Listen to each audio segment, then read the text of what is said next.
the world, and welcome to another session here at the Government Information Center. I am your host for the afternoon. My name is Shianoa Desire Kahiha, and today we are reflecting on the World Radio Day, which was commemorated on Friday in Namibia at Rehoboth, but the actual International World Radio Day is the 13th of February. But before we get into that particular reflection, we would like to call on Dr. Kalumbi Shangula, who is going to give us the COVID update for the afternoon. Good afternoon, Doctor. How are you? I'm fine, thank you, and good afternoon. Yeah, we're well. Thank you. Good afternoon, esteemed panelists, fellow Namibians. I'm going to present the COVID-19 update for the 15th of February 2022. We have recorded 29 new positive cases out of 1,260 results which were received in the last 24 hours reporting cycle. The 29 positive cases represent 3.6% positivity ratio. The 29 new cases are made up of 20 females and 9 males. The ages range from 2 years to 105 years. They as follow: Ohangwena recorded 16, with Angela having recorded 9, Okongo 4, and Enana 3. Omsati have recorded 4, with Sandy and Okahao contributing 2 each. Comas have recorded 3. Erongo 3 from Swakopmund. Kavango East, Oshikoto, and Omaheke have recorded 1 each from Rundu, Sumev, and Hobabis respectively. These cases are from 7 regions. Among them, there are 1 learner, 1 teacher, and 1 student. 1 case has received 1 dose of COVID-19 vaccines.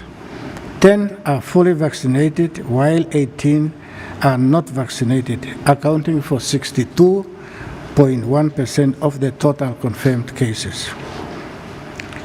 We have recorded 50 recoveries, from 21 from Sati, 10 from Oshikoto, 7 from Ochobonjupa, 6 from Hardap, 3 from Comas, and 1 each from Kunene, Ohangwena, and Kavango East. The number of active cases is now 2,686. 65 cases are hospitalized in 11 regions. 6 of the hospitalized cases are fully vaccinated, while 59 are not vaccinated, constituting 90.8% of all the hospitalized cases. 6 cases are admitted into the intensive care units, 1 of which is fully vaccinated, and the remaining 5 are not vaccinated. We report 1 death from Otsandi, that of a 90-year-old male who died at home on the 8th of February 2022. The deceased was not vaccinated. By the 14th of February 2022, a total of 426,932 people aged 18 years and older have received 1 dose of COVID-19 vaccine, representing 29% of that target population, the adult population.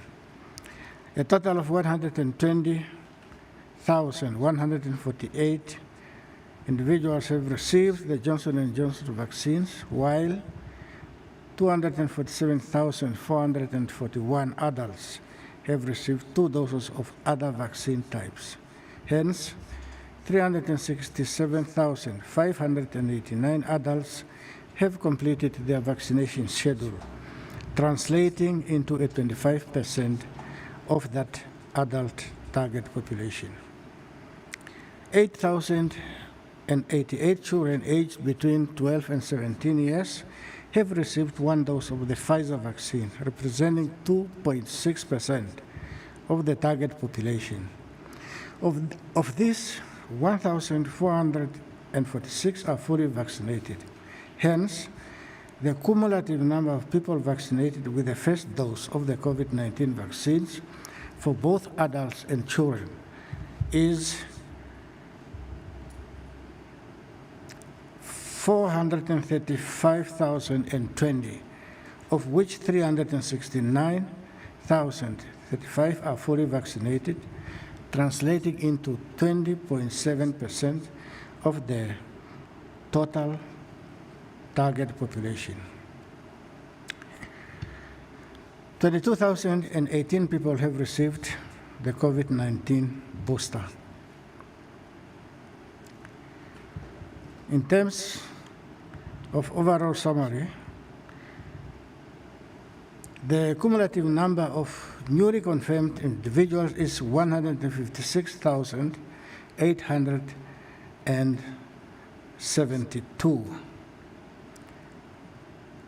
If we include the reinfection, then we get a total of 158,929.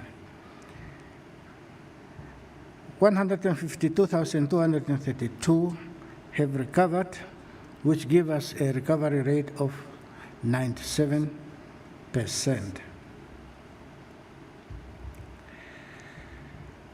Number of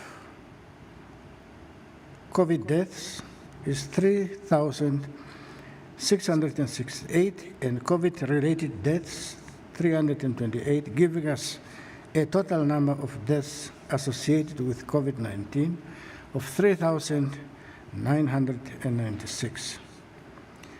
So far, 940,924 samples were tested since the start of the pandemic. The cumulative number of people who have ever been in quarantine facilities, 87,715, of whom 87,294 have been released from the quarantine facilities, leaving us with the balance of people still in quarantine facility of 421 individuals.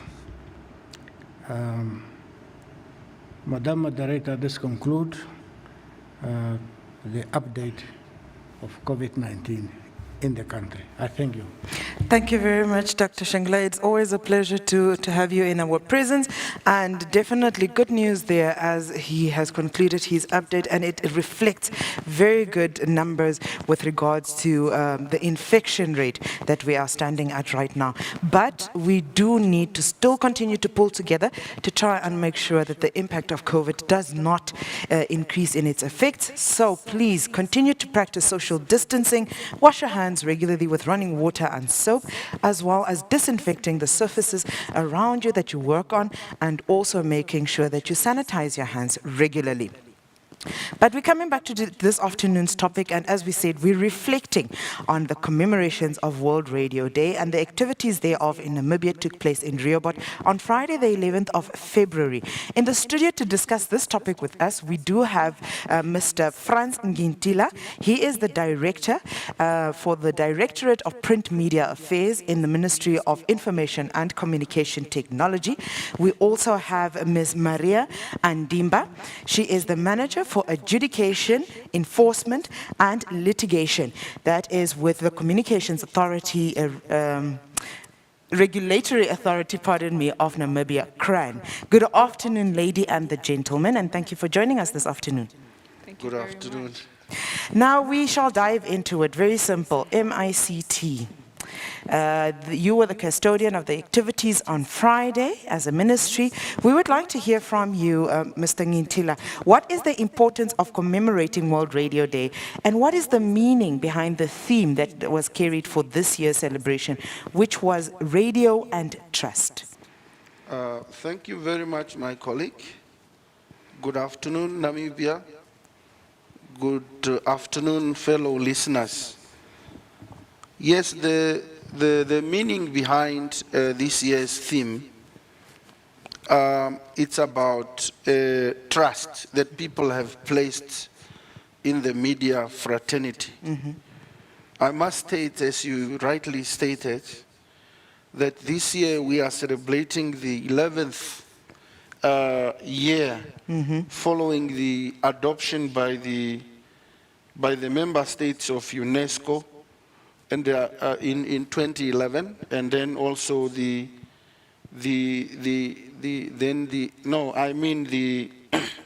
proclamation made by member states of UNESCO, and then the adoption, UNESCO in 2011, and then the adoption of the same resolutions in 2012.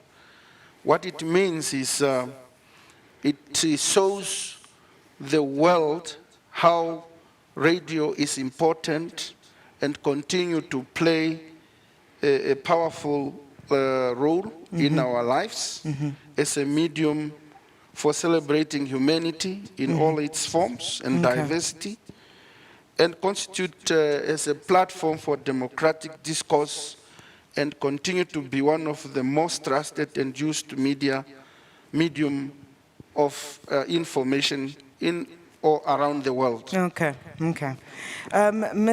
Andimba, we would like to know from you, because I'm sure a lot of people are wondering, Cran, what is your role in the sphere of radio? CRAN is an independent regulator established in terms of the Communications Act, number 8 of 2009, with, amongst others, the responsibilities of regulating, supervising, and promoting broadcasting, the provision of broadcasting services in Namibia. This can be either via digital or analog spectrum. And to date, CRAN has actually awarded 14 community broadcasting licenses and 27 commercial broadcasting licenses. We have also awarded 1 signal distributing license and 1 public broadcasting license to NBC. Additionally, we have also provided these broadcasters with the requisite radio frequency spectrum to allow them to provide these broadcasting services. So that is part of our role. We have also put together a code of conduct for broadcasters to guide them on how they should be providing these broadcasting services to Namibia, to the Namibians. The aim of this code is actually to ensure impartiality and independence in the broadcasting content that our broadcasters disseminate. Before we carry on to the next question, we would like to remind you, the viewers, that this is a discussion, it's a conversation that we're having with not only the panelists in the studio, but with you as the viewers, because it's a national platform. So you are welcome to add your voice to this conversation. You can do so via our call-in line, and the area code is 061, that's the area code for Windhoek. The number is 400-397, 400-397. You can also get hold of us via our social media platforms, and on the YouTube platform, we are at MICT Namibia, MICT Namibia. And on Facebook, you can find us at Ministry of Information and Communication Technology, Republic of Namibia, Ministry of Information and Communication Technology, Republic of Namibia. Coming back to Mr. Ngitila, just briefly, can you just give us an overview? I think many people would also like to know that. What is the role of MICT? We know that you're the custodian of information and communication technology as a ministry, but what is your role as a ministry when it comes to radio? Well, our role when it comes to radio is to ensure that we monitor the environment and see to it that all radio holders or station holders, Yeah. they play by the rule. Okay. Because it's important that journalists ensure that whatever they feed the public, it's well balanced and well checked when Yeah, it comes yeah. to fact checking. Yeah. So that we have a society which is well entertained, well educated, and well informed through Yeah. radio platforms. And what we don't want, and this is what we're really urging all journalists that are involved, we don't want radio to be part to disinformation and misinformation. Yeah, yeah. We want the radio to really, stay the course and ensure that our people are well informed, are well educated, and are well entertained, because radio is such a private instrument. When you listen to it, you basically fall in love with it. Yeah, yeah. So the voice of the presenters, the content that they present to the public, and the music they play, they must make sure that they play to the deeper sake of our people. Okay, okay. Miss Andimba, as Tata Franz alluded to right now, radio station operators should make sure of what they put out there. It is not detrimental, for lack of a better word, detrimental to the person who's listening. But now we would like to then ask from Crown's perspective, consumer protection and advocacy thereof is stated as part of a very integral part of your mandate. Now, can you just maybe highlight to us, with regards to radio, give us examples of how consumers can be exploited and abused, and how then does CRAN come in to mitigate or mediate this situation? Consumers can actually be exploited by way of the content that broadcasters put out there. As I said earlier, we have come up with a broadcasting code, which is a code of conduct that broadcasters need to comply by. Yeah. In terms of that code of conduct, there are certain activities or actions that are sort of frowned upon in the code that broadcasters are not allowed to do. When consumers feel that they have been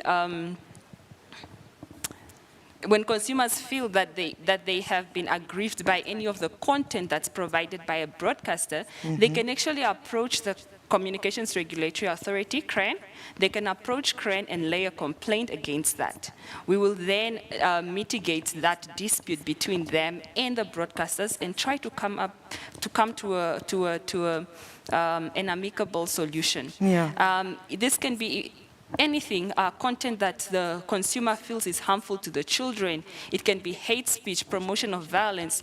All this type of content, Yeah. consumers actually have a platform at CRAN to Yeah. raise complaints against that, and then CRAN will then deal with the broadcasters. Okay. So basically you deal with them in accordance to the penalties that have Yes. been stated in the Code of Conduct. Yes, not just that, we actually also have an adjudication process specifically targeted towards consumer protection, we have regulations in place Yeah. that set out the exact process that will be followed in trying to relieve the pain caused to the consumer. Yeah, yeah. Yeah. Okay. I think over the past few decades, the cost of running a radio have been quite clear, that they are high. And they're very, the continued increase of the digitalization and the movement towards the using of platforms on the internet have been a thorn in radio operators. But despite all of this, the loss of advertising, which results in the loss of revenue towards radio operators, despite all of this, radio has somehow remained that one cost-draining thing that these operators will still be willing to struggle with. And this comes from the faith that, radio users have? And this is what brings us to our next question. Mr. Ngintila, maybe you can give us an idea that the confidence levels that have been kept, you know, by radio stations. What makes radio so popular, and why is it deemed to be one of the most trusted tools of information dissemination? Well, you know, the idea of developing radio came a long way. Basically, it started with an experiment in 1906. Then it has gone through those stages until towards 1920 upwards, when the nations, particularly in Europe, started broadcasting through radio. But of course, with the World War I, things have changed over time. But over time, radio continued to occupy that public space. So what I'm saying is, as a ministry, our role is to create a conducive environment for radio practitioners to work freely in line with Chapter 3, Article 21 of the Namibian Constitution. That is to say that everybody has a right and a free access and to demonstrate their guaranteed constitutional rights in terms of freedom of the speech, freedom of speeches. Now, what we are saying is, in Namibia, we have, allowed media to practice self-censorship. And you might recall we have different institutions and structures put up by journalists themselves, like, for example, Editors Forum of Namibia. You have the media ombudsman, and then you have all other structures that are put there for self-regulations.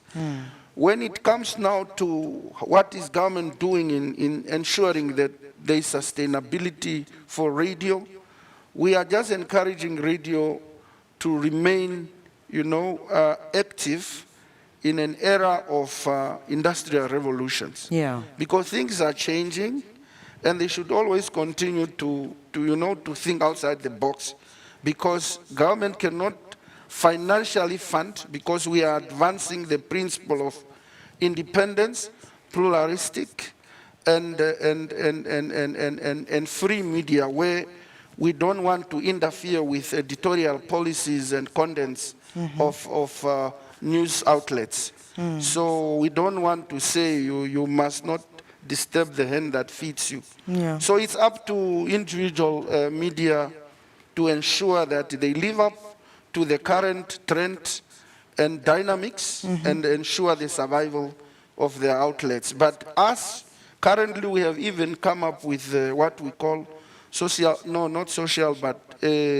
community media policy framework that will obviously guide the operations of community media in ensuring that everybody really is playing by the book and not necessarily disturb the public with disinformation and misinformation. Okay. For those of you who are just joining us, this afternoon we're taking a reflection on the recently commemorated World Radio Day. This took place, or the activities therefore took place in Rehoboth on the 11th of February. And the actual date for the International World Radio Day is actually on the 13th of February. But in the studio, we do have panelists that are, helping us discuss a few elements of radio. We do have Ms. Maria Andimba. She is the Manager of Adjudication, Enforcement and Litigation at the Communications Regulatory Authority of Namibia. And we also have Mr. Franz Ngintila. He is the Director of the Directorate of Print Media Affairs in the Ministry of Information and Communication Technology. But as I said, that this is a national conversation. It is where, you as a viewer, you're allowed to bring in your points your questions to the panelists or just air your views. And with that, we took to the streets to try and find out, what do Namibians feel about radio? What are their perceptions on the World Radio Day theme as well? Let's have a look. Before we go, let's take a brief look at the weather forecast for tomorrow. Heavy falls will continue in places in the east, the central and southern regions. My name is Warrant Officer Kaulinge. Hi everyone, my name is Tony Bok and I am from Windhoek. My name is Wallet. Yeah, my name is James. So my name is Junior Nello. Every day I listening to Kaisame's radio station. Tamaranama radio station is the best radio station on the airwaves in Namibia. I love it so much.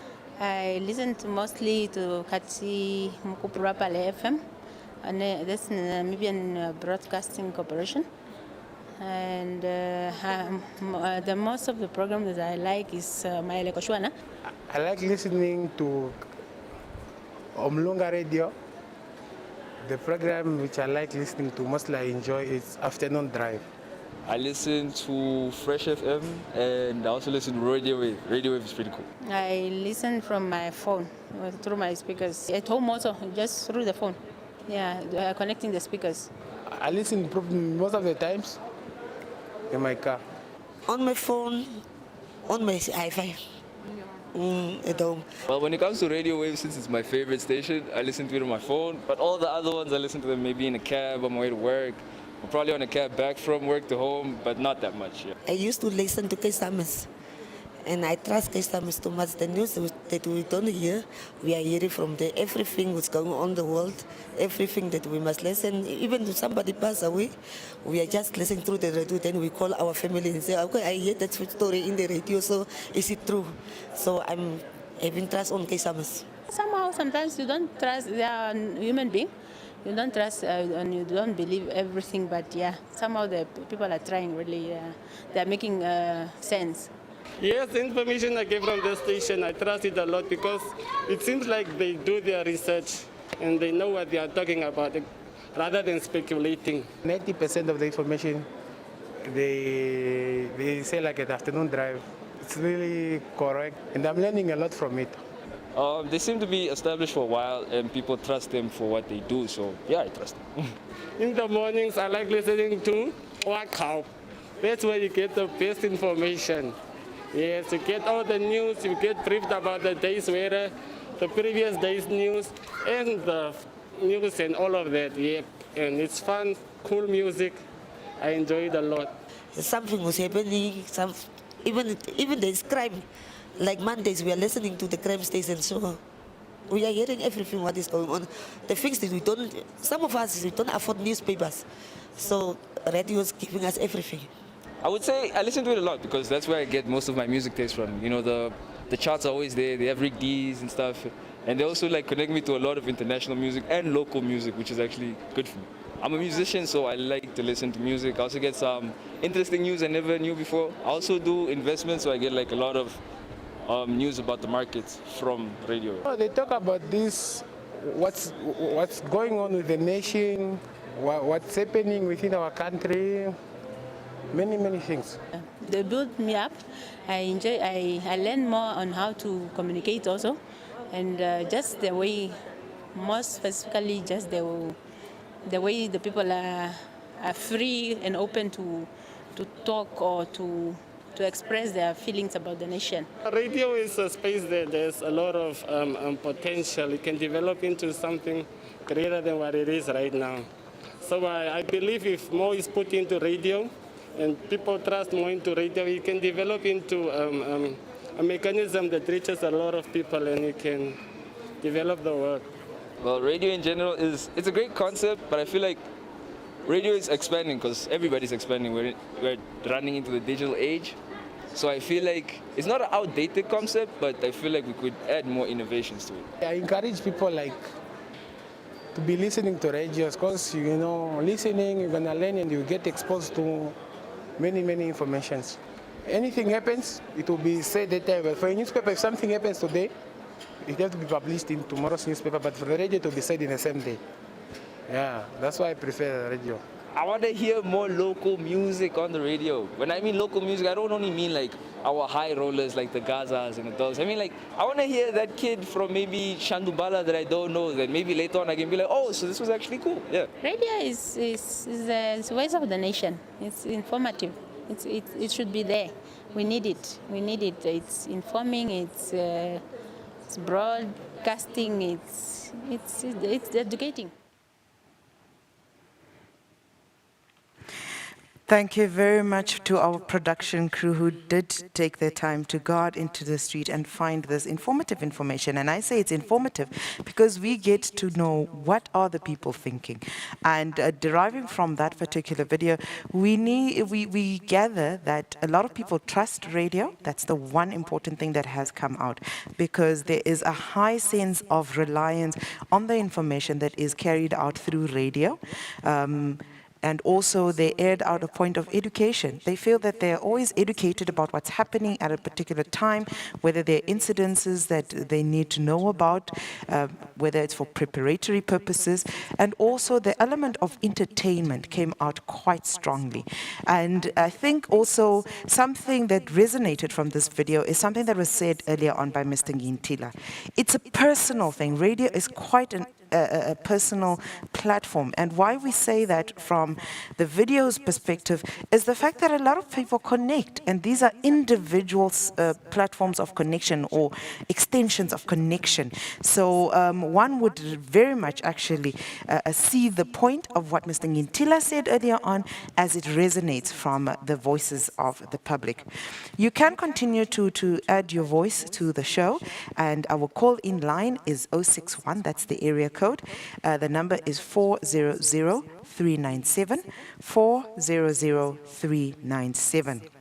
Our social media platforms, on Facebook, we are at Ministry of Information and Communication Technology, Republic of Namibia. That is Ministry of Information and Communication Technology, Republic of Namibia. On YouTube, our channel there is MICT Namibia. MICT Namibia. Getting back to the panelists in the studio, Ms. Andimba, we spoke about, keeping the radio operators, holding them to account and so forth. But we would like to find out from CRAN, how do you ensure compliance, and this is from a technical perspective, how do you ensure compliance of operators to regulations? And here we are talking about adherence to frequency radiuses, for example, and ensuring that these operators operate within the lines of their licenses as well as operate with licenses. Can you enlighten us on that one? Yes. Firstly, CRAN has a number of compliance obligations for all licensees. Yeah. Licensees are required to submit certain reports to CRAN, such as their annual consumer complaint reports, their financial statement, their local content policy. They are also required to submit their internal procedures for adjudication of disputes. In addition to that, CRAN also has investigators that conduct investigations on interferences with radio spectrum. We conduct investigations either on ad hoc or when there's been a complaint, but CRAN is out there. We are monitoring the frequencies and we are conducting investigations just to make sure that the correct radio is broadcasting at the correct assigned frequency. Yeah. Okay. So, beware. CRAN has an eye everywhere. I think that is the basic message from that one. Going to our social media platforms, we've got a comment on one of our platforms, and this one is coming from Mr. Richie Third Type. Mr. Richie Third Type would like to know, do you see a future for radio looking at how digital technology is advancing with so many platforms in place? Do you see a future for radio with how... I lost that one. Okay, anyway, I think we've got the question here with, do you see a future for radio looking at how digital technology is advancing with so many platforms in place? I think this marries into one of the questions that we had, and I think that one was going to Mr. Ngintila. We wanted to, looking at how the world is moving, and this is with reference to the fourth industrial revolution that we are in right now, because I don't think we are going into it. I believe that we are in it, How far do you believe, in your experiences, observations, in your boardroom meetings, how far do you believe that radio has evolved digitally in Namibia? And I think it's also something that marries into Mr. Richie Third Type's question, as in, is there a future for radio with all this digitalization? Yes, I honestly have no doubt. Radio is here to stay. Radio will be there for centuries to come, because greater number of societies and communities world over, they ascribe, greater confidence in radio as opposed to other media, whether it's social media, internet, what have you. Simply because whatever is put forth on the radio should have been well checked. There is always a dialogue in radio. As opposed to social media, citizens, journalists, where you just wake up, you say whatever you want to say, whether it's checked or not. And that's why it's important, and it's a challenge to those that are operating radio, particularly community media, to ensure that they go out there within their respective communities, pick up issues that are current, and ensure that you follow up those issues and give citizens proper feedbacks. I give, for example, there is a rumor going around in social media, whether it's real or fiction, about asparagus in Umsati region versus the rain.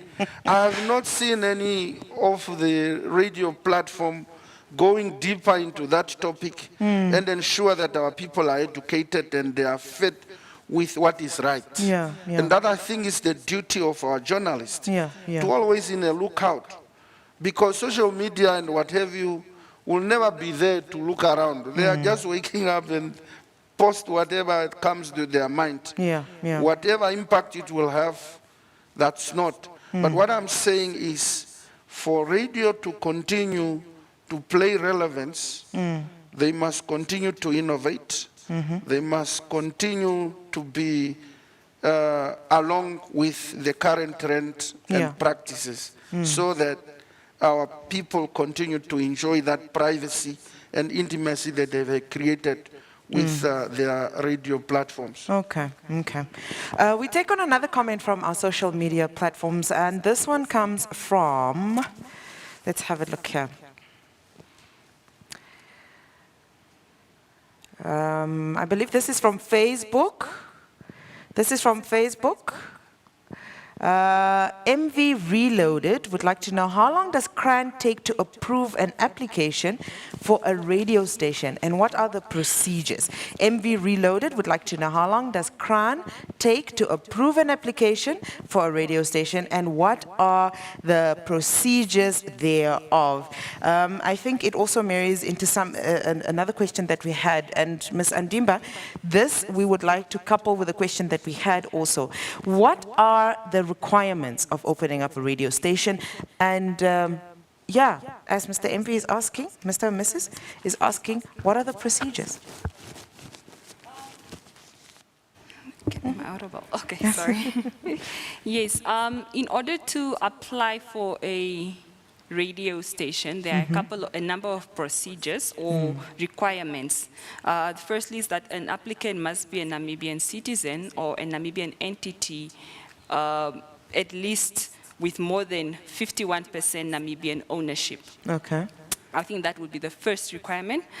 Secondly, the applicant should submit a detailed technical description of the envisioned radio operations, including details of the transmitter that they would want to use. Okay. And there is also a prescribed application fee. Once that application has been received by CRAN, this application is published in the Government Gazette and opened up for public comments.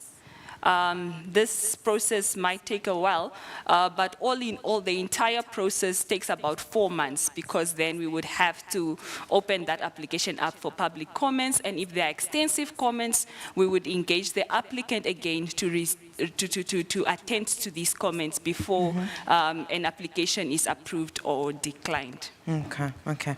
You spoke about a fee. Can you give us just a quick There are what the different fees applicable to different licenses, and they are the fee amounts are available on our website, if I'm not concerned. Okay. Yeah. We do have a caller on the line, and we have somebody calling us from Ocho. Good afternoon. How are you? And welcome to the platform. Thank you. I will also say the radio day. Sorry, Mr. William, can you speak up a bit? Your sound is quite faint. I want to comment on the topic. Yes, I am right. Yes. Okay, thank you for the opportunity. I am calling from Ocho. Okay, can you hear me clearly now? Yes. Can you hear me clearly? Okay. I would please like to have some view regarding the celebration or the total access to the media, or the freedom to the radio station. Now, when I'm talking, I am from a marginalized or an indigenous community, But ever since independence, how to use the television, radio, and those kinds of things are so difficult for us in Namibia for all of the independence, after 32 years of independence. Therefore, when we are coming to NPC television, for certain times, it has not been broadcast, which show us that we doesn't have an access, and even the radio station, we are not having our own radio station. And there is no remedy from the government to ensure that we are also coming up with the democratic principles. We are totally excluded from media. The right to media is something that we cannot talk about. Therefore, I would also like to make a plea to the lawmakers to ensure that the first people, those who have been dispossessed of Etosa Kaimba, are without representation, So, but the radio broadcast is a thing that we also need to use through we will creating or making announcement to our children, future generation. We don't have how to cooperate through the radio, because there is no one. You are easily chased off from the media while you are saying what you want to say. The right to self-determination violated. We don't have any right to access to the specific radio stations. Even from Tamaranama, we are not Tamaranama, I am a speaking person. Others in Busmaland are Kung people. So we are not even totally integrated into the mainstream development of the government. The one from marginalized community is the Kalahari Busman who has been put there to represent marginalized communities. So we are not having any representation.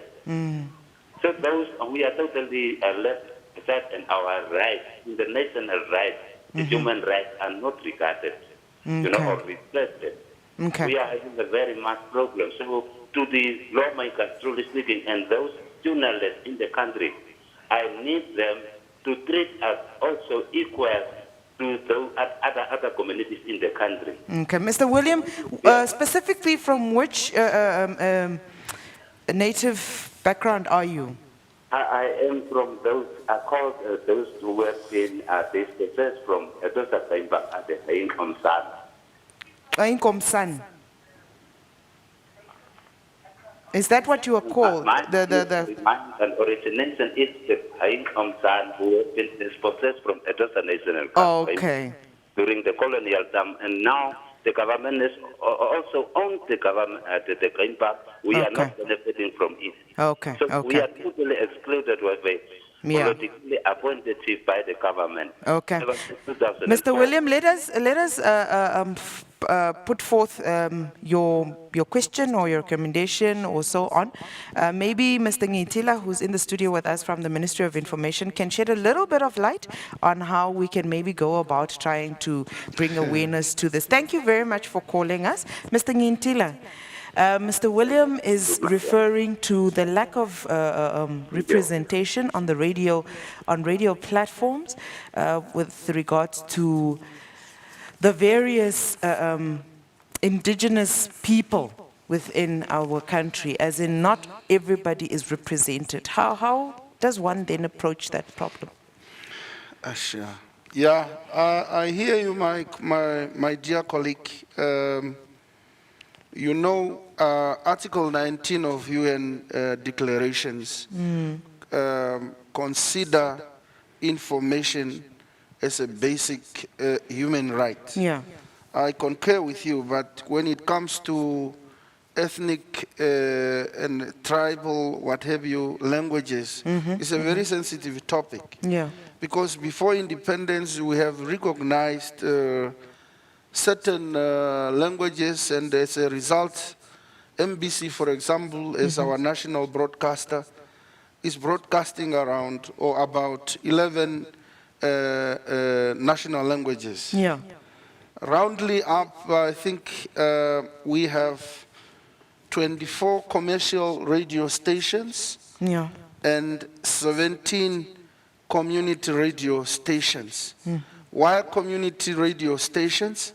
It's because they are more closer to different communities. And as I have stated earlier, Article 21, Chapter 3, Article 21 of the Namibian Constitution guarantee each and every Namibian the right to freedom of speech and freedom of expression. Yeah.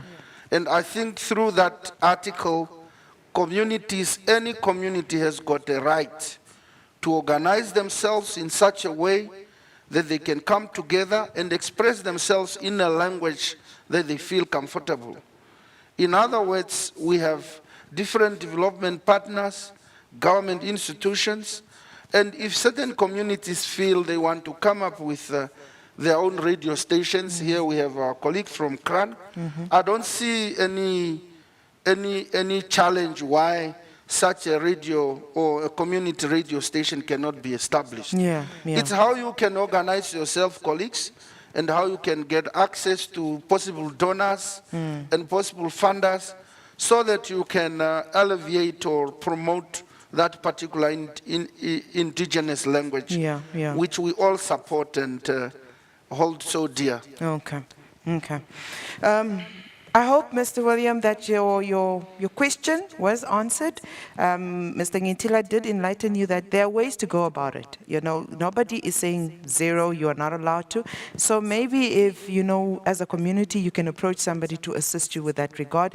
CRAN's doors are open to be able to give you the necessary requirements and maybe possibly also an assistance to be able to set up such a structure. We have another caller on the line that is turned from Rehoboth. Good afternoon, how are you? I'm doing fine, how are you? We are well. That's good, I'm from Marintal. Oh, sorry, pardon me. Good afternoon, Stanley from Marintal. Thank you very much. Only thing I wanted to contribute is that I wanted to say thanks very much for the director of NBC and the staffs, workers.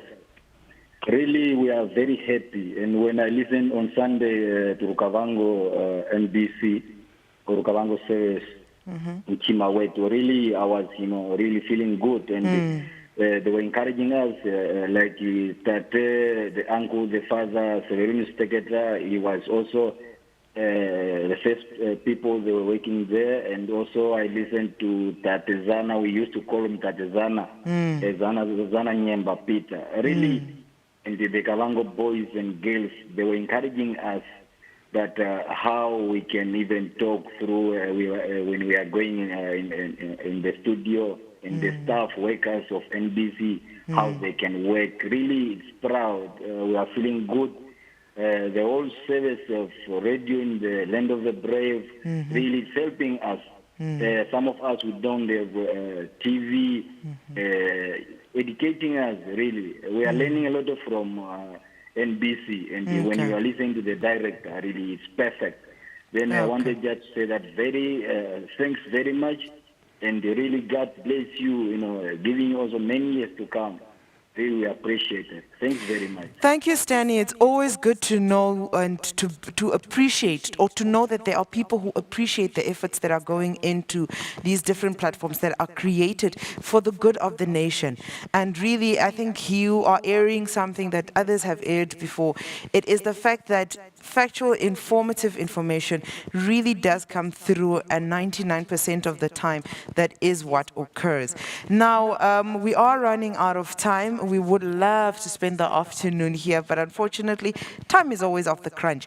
Now, Ms. Andimba, we would like you to just give us a quick highlight. You did mention it earlier on. Can you just run the numbers by us with regards to the licenses that you had issues and the number of frequencies, I believe, that you indicated to us that are out there? But with that, we also like to know, how do you then, as a regulative authority, level out the playing field to make sure that, it is a fair playing field for everybody? Because now Mr. Ngintila enlightened us of community radios.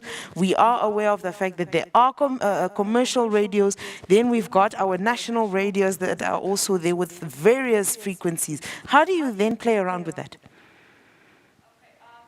With regards to the first question, we do have 14 community broadcasting licenses. Yeah.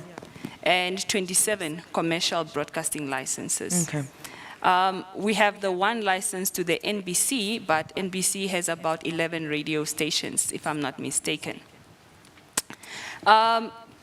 We currently also have space available for more broadcasting licenses in areas such as in Gam, in Kus, in Steenhuisen, in Opuo, in Oshinene, in Omthia, and even in Mururani, because there is such low coverage in those areas. So there is a need in those areas for more broadcasting service providers. With regards to how we level the playing field, Crane is always trying to level the playing field. We try to ensure and enforce the sharing of infrastructure by broadcasters, especially transmitter towers. We have also put in place mechanisms with regards to adjudicate any disputes that licensees, broadcasters might have with each other. We do have mechanisms in place on how to deal with those disputes. We also have mechanisms in place to deal with disputes between listeners and broadcasters. Okay. Yeah, and the obligations for broadcasters that are set out in our broadcasting code also assist to leveling that playing field, because everybody is playing by the same rules. Yeah, we also try to allocate our frequency on a competitive basis in order to obviously ensure diversity of content and maximum coverage in all rural areas. Yeah. Okay. That is quite clear. I think, Ms. Andimba, you polished it quite well. You gave it to us. And if anybody else has further questions to that regard, approach CRAN or visit their website. They've got a very informative website, I must say. I'm very proud of that one. Now, we have one last caller on the line. We are crunched for time, so we've got Mr. Anytime from Tsumeb on the line. Mr. Anytime, good afternoon. Please keep it as short as possible. We've practically run out of time, actually. All right. Thank you very much, Ms. Moderator. Good afternoon to the panel and to the listeners. Mine is just a request to the Director General of NBC. As the previous panelists indicated, the coverage. This is a concern that we have been raising on People's Parliament. Some of us, from a certain indigenous or ethnic group, particularly from the Zambezi region. We are in different parts of this country, particularly specifically Chumeb or Tavi, Rootfontein, and indicated that coverage. We are denied access to our own local or whatever radio station here in Chumeb. So maybe the Director General should also consider that, and also to cover us here in Chumeb, or Chivarongo, Otavi, Rootfontein, all those areas. Okay. Please. Okay. Thank you. Thank you very much, Mr. Anytime. And I think that one speaks to availability of frequency in certain areas. It's more a coverage thing, accessibility to the various areas in our country. And hopefully we are able to get that message for you to the relevant institution. But with that said, we have come to the end of this program. I think the message is simple. Radio is relevant. It shall remain relevant for as long as I don't know how long, but based on the reliance and the confidence that the people and the nation have in radio, it does have a revolving lifetime. It is being digitalized. I think CRAN has indicated on the fact that they have given a few digital licenses with regards to radio. Not yet? Okay, well, there is a platform. Somebody can come up with an initiative, just approach the necessary authorities and come up with a digital radio.